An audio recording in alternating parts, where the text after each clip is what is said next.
Yo, what's up, guys? It's your boy Mason RNG on Instagram. Today, coming at you guys with another episode of Young and Driven podcast. And today, I have my co-host Dumi with me. And today, we're going to be talking about the plan, right? Episode 1 was talking about building mode and getting into building mode. And now, episode 2 covering the plan. So, when we sat down, we were like, okay, episode 1 was talking about building mode. But what's the first step that you do in terms of building out that vision? Well, obviously, bro, right? Now that first you have your vision, right? And then you get into building mode. Now, what's the next step? Now, this is where your plan comes in, right? So even on my podcast, I've got them in a row on the audio podcast. But now you want to focus on the plan. What is my plan to actually like get to this vision I want to, right? And I know I have certain steps that I go into when I'm about to get into my actual work of now achieving my vision, right? So first, the next step is the plan. But before I say mine, mates, I want you to tell us, what do you do once you've gotten into building mode, and what becomes of your plan in order to hit the vision? So for me, with regards to initiating the plan, the first thing starts with fitness. I believe a strong body is a strong mind. And if you have a strong body, then the confidence is there to now execute that in terms of that vision that you want. So part of my routine is making sure my nutrition is on point. You know, first step is always breakfast. Having the best nutrition then sets me up to feel great. Then getting in my workout. Once I have my workout in, anything that comes after that in terms of interacting with people and building my business, I feel like I've secured myself. I've kept to my main commitments, which is waking up, having a good breakfast, and training. So I've worked my body. So once I've done that, I've already secured like a couple wins in the morning. So now when I'm speaking to someone in terms of, you know, building out this business that I have, I feel a lot more confident. So that is, for me, the key steps to initiating the plan. And yourself? Well, look, right. So now that we've got the vision locked in, this is where we want to go. First things first, I know I need to starve all distractions, increase all the things that build me, right? So I like what you said there about securing yourself. So the things that build me, now I write a list of the things that build me. I know, number one, like you said, eating healthy, eating well, right? Got to have my breakfast on point. But in general, my whole nutrition plan, I need to eat well. How I eat is how I feel. Yeah. I don't want to attempt to do anything and if I'm not feeling good, right? Yeah. So eat well. Number two, strong body, strong mind. So that's where the fitness comes in. Now, I need to work on my body, and I will explain later why you also need to work on your body in terms of like achieving this vision of yours, right? But I need to get into my fitness, because fitness is one of the things that increases my productivity, and it's one of the things that helps me focus, right? And then number three, now is about like, what am I feeding my mind, right? So obviously that's where now I already know, even in terms of social media, most of the time I'm only focused on like business pages, all these pages that speak about building yourself, speak about business, speak about fitness, everything that has to do with building yourself. Yep. That's where my focus is, right? And then also the podcasts I watch on YouTube, the different interviews from the different like thought leaders around the world, right? All those different other types of businessmen doing different businesses and stuff. Because I like the guys that are like doing stuff that people didn't think could be done.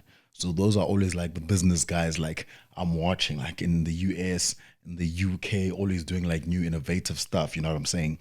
People building businesses from their garage, from zero to nothing. You know, people that didn't even necessarily get up there with like funding and stuff. To me, those are the real raw entrepreneurs I'm like trying to hear from. Like those that started from nothing and built it into something, right? And then also now the books that I read, the audio podcasts and the audio books that I listen to, right? And then also now I also get in tune with the people around me. The people around me, it has to be people that are also in building mode, people that are focused on their own vision. They don't have to be doing the same business that I'm doing, but whatever it is that they're doing, they must be focused. Because if I'm going to spend time with these people, their energy is going to spill out onto me, right? So they're going to fill my cup, and also want to make sure that I'm also good enough to also fill their cup, so we fill each other.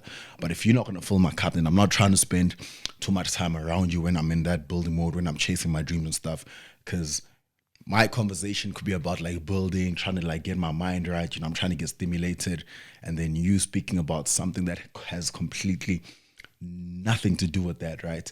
And maybe you're in a negative space and stuff. You're just speaking negatively. The economy, this. I'm not trying to hear that. I'm trying to hear like, yo, let's progress. How we getting to this 100 mil? You know what I'm saying? And then from there, also, like I said, you need to stop your distractions. So now this is when you need to write down a list of like, what are your distractions? What are your vices, right? Yeah. Every man has different vices. Every woman has different vices. They know the things they spend time on that are BS, right? You know the things that take up your time and don't build you. Whether it's, it could be anything, you know what I'm saying? Whether it's you like chasing, fun, or whether it's you spending too much time with like honeys or whatever it is in your life, right? Even sometimes it could be you spending too much time with your girlfriend in a non-productive way. Maybe now you need to speak to your girlfriend and be like, babe, listen, this is the vision. Now let's get on to more like productive stuff. Yeah. I need you to be on this journey with me so we achieve this vision that we need to build. Because ultimately, when you build this bigger vision, it's going to be beneficial to both you and her.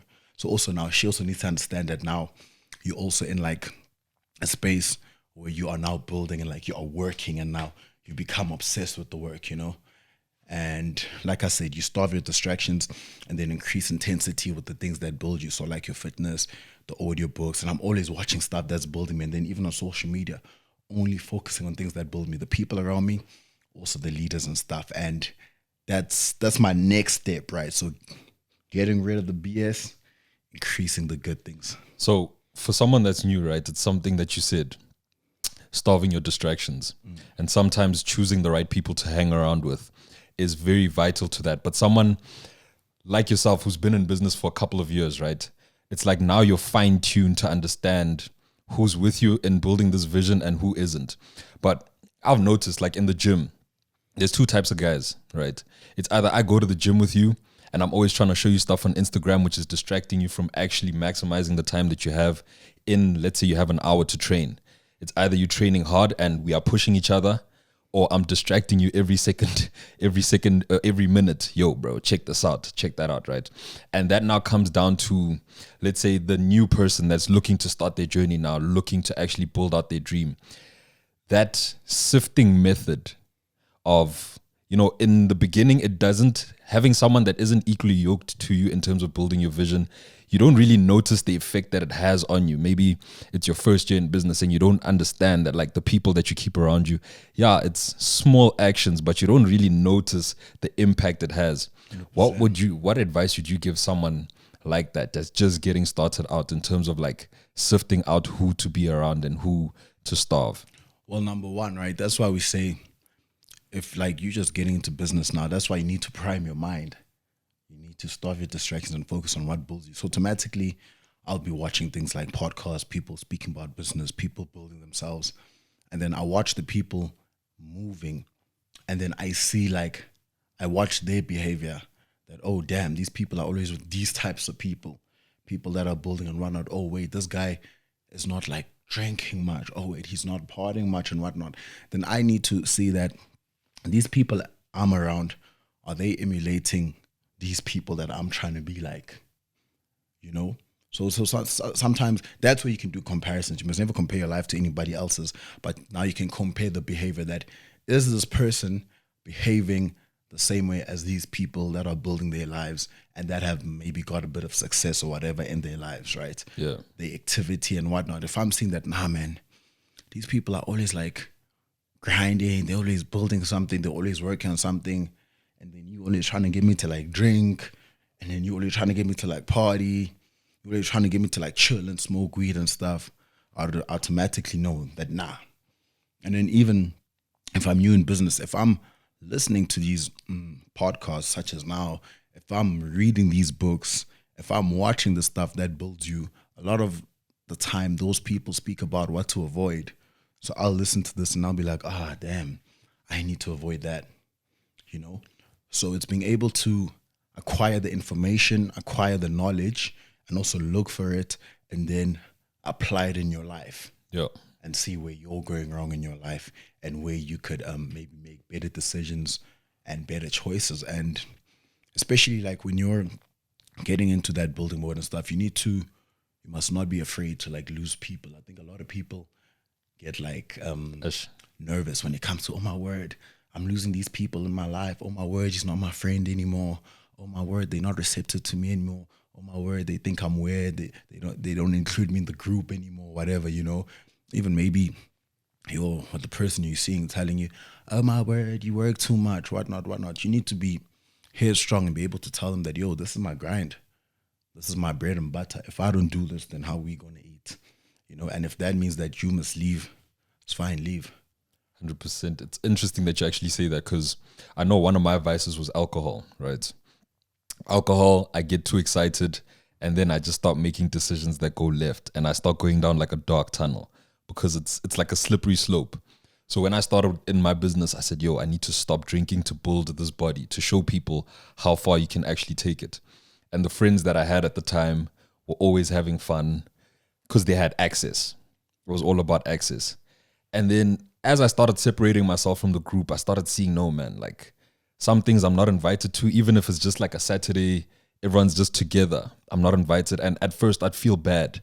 But only now, looking back at it 3 years from now, there's a level of respect that we have now where it's like, I don't have to justify why this specific time in my life I'm not drinking. Before, I say, no, I'm not drinking. Why? Why are you being like that? You think you this, you think you that, and I'd feel bad. Now it's gotten to a point where I'm around different people where it's like, I'm not drinking. They'll be like, cool. And we're just talking about being productive. It's like the relationship you and I have. We're always talking about the next thing. What are we doing? What's this? What's that? Right? And we'd never have to explain ourselves to each other. 100%. But back then, I'd feel like I always have to explain and compensate to try and fit in because I was afraid of losing these people. Now, I can go back, spend minor time, because there's major and minor time, spend minor time. And if I say, yo, I'm not having a drink, they'll just look at me and be like, okay, cool. So there's also that other side that people don't understand. It's like, I was speaking to one of my business partners yesterday, and his conversation was more of retraction. Like, he wants to go, but he feels retracting, like going back into his shell. So he wanted to take step one in terms of the plan, and then he wanted to retract. And I was like, bro, what is it? And he was like, it's the fear of failure. It's the fear of people judging me. It's the fear of this and that. So with someone that has taken a lot of risks in your life in terms of starving distractions, losing people, what has come after the point of that innate fear, like beginning fear point, but you pushed beyond? How's your life turned out? Bro, you know what it's like, right? It's like, it's almost, I get that thing of having fear, and it makes sense because I had it too. I think everyone has had it in their journeys, where you feel like you're scared of failure, you fear losing people, whatever. But like once you make the jump, it's like basically like bungee jumping. I haven't bungee jumped before because you know, the fear of bungee jumping. You know what I'm saying? That rope, anything could happen to that rope. But once you make the jump, I can imagine you in the air. You're like, it is what it is. Like I'm here now. Like I'm here now. You know, to kill fear, you have to run towards it. Yeah. The only way you conquer something is to run towards it. So what you fear, you run towards it. You know what I'm saying? So once you're in the air and like once you're just doing what you're doing, you realize that it's actually not that scary here. What the hell? And if anything, you actually feel liberated. You're like, oh my word, it's actually nicer here. Yeah. I thought that place was nice, but that was the safe zone. The safe zone was never nice. That was the cocoon. Why? Because there's no growth in the cocoon. But now when you jump, there's excitement, there's adventure. You're like, damn, what's next? Like you just want to go. Because now you're like in the air, you're like, oh my God, I've never felt this free. So what comes after that stage of jumping into whatever you want and going for what you want is that it's like freedom, bro. It's like euphoria. You're like, I can actually do me. Because a lot of people are afraid to do them. So the whole time they live encaged. What is who gonna think? What is gonna say? What is gonna happen and whatnot? And they're constantly living like this, bro. And they're scared of the outside. They're like, oh my God. But if they go outside, all these people looking at me in this cage are gonna judge me. So sometimes you just want to sit down because it's better to they feel like if they don't do anything, they can do no wrong. Yeah. But what if I go outside and I make mistakes? But when you go outside and you make mistakes, you start becoming who you're truly meant to be. And you realize that, you know what? I actually don't give a F. Yeah. and you realize that this F that you used to give is actually non-existent. Like you gave a F about nothing, because as much as people care, they also really don't. Like they've got like their own lives to like, to tackle. They've got their own problems to tackle. They've got their own fears to tackle, right? So I'm gonna care enough to the point where if you haven't left your cocoon, I care. But once you leave it, I'm like, oh, okay, never mind, he's gone. Like it's done. There's nothing I can do. Yeah. What can I do?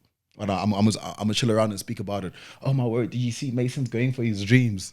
I'm sitting around with my G's. Hey boy, did you see Mason's going for his dreams? Oh, he's jumping for it. We chat BS, whatever we chat, and then after, what happens then? Yeah. After that, I have to go back and deal with what I need to go deal with. I need to go deal with my fears. I need to go deal with the fact that I need to chase my dreams. So at the end of the day, when you're chasing your dreams, after that, I don't care after that point. But I care when I'm boxing you in because I don't want you to go. Yeah. You know what I'm saying? But it's like once I see that, damn, like you've woken up, you doing you found yourself, you don't care, then it's like I've got no control over you. Yeah. People only have control over you when you care. You know what I'm saying? So that's what comes after. That's there, bro. It's ultimate freedom. How did you feel? What came for you after like you jumped over that cliff and said, I'm going for this? You realize that life isn't actually as deep as you think it is. And it builds a certain level of like confidence because you feel like you're more in control. Right. Once you let go of fear controlling you, you feel like you're steering the ship. So any decision you make, because you've overcome fear so much, you've just become a totally new person. So when you see someone else, let's say we both have the same issue now, but I've already been through it before. When it comes again, I just know what's on the other side. So I walk through it again. And then you're there, tense, still wondering if, and life has timelines. I started realizing like I'm not getting any younger. So if majority of my life I was living in fear, let's start doing the opposite. Let's start living intentionally. Let's start living fully. So that brings me to like another interesting theory that I had speaking to someone else where they were like, I need this. So when you have the vision, you have the plan.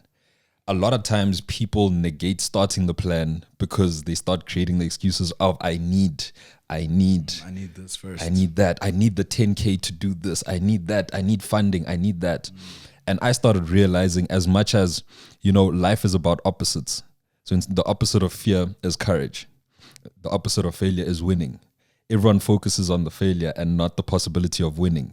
The moment I conquered my first fear, I started living in possibility. I say, oh, snap. So now when there's like a situation, I start thinking, but what if I actually win? That puts you in such a zone where no one can tell you anything. And then where it comes to now, teaching the next person that, as much as you have this plan, life and business is about opposites. People think they need the funding to start the business, but you start the business and then you become profitable, and funding only comes to expand your business. Because it's like you give me, that's how you do me. I want to sell sneakers. I need 100K, but I've never sold a sneaker in my life. It's going to mess you up. That 100K of yours, trust, it is going down. Nowhere. It's going nowhere, right? It could actually harm me even more because now you're feeding the entitlement. 100%. Already you're used to getting. You haven't even gone through the challenge to get that 100K because you just were able to say, I need this. So now when it comes to running the actual business is challenging. Business is supposed to be challenging. So that's why a lot of people start businesses and they give up early and stuff because they think this thing is supposed to be a sweet ride. And I always say, if you don't have challenges in your business, it means you're not moving quick enough and you're not growing quick enough. Yeah. So that 100K, what it does, it kills so much of like business acumen. It kills the ability to grind and chase something. It kills ambition. It kills what's it called? Delayed gratification. It kills the hustle in you. It kills the hunger. And once you kill someone's hunger, you've killed them as a business person. The day you start being hungry as a business person, you are done. You are finished. So that principle, there's a video that I watched of Robert Kiyosaki who was like, when you have nothing, that is when you're an entrepreneur because you're hungry. Your mind has to come up with ways of making money. And that is when you're essentially an entrepreneur. Entrepreneur is not when the business is making money. There you're just managing and running a business. 100%. The entrepreneur is when you have nothing. So usually for the new guy that's sitting there and thinking, I have this big dream. All he has is a vision in his head, nothing material yet. Starts writing down the plan. That now is becoming material.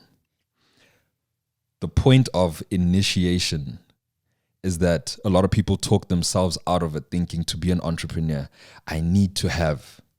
But that starting point is when you have nothing.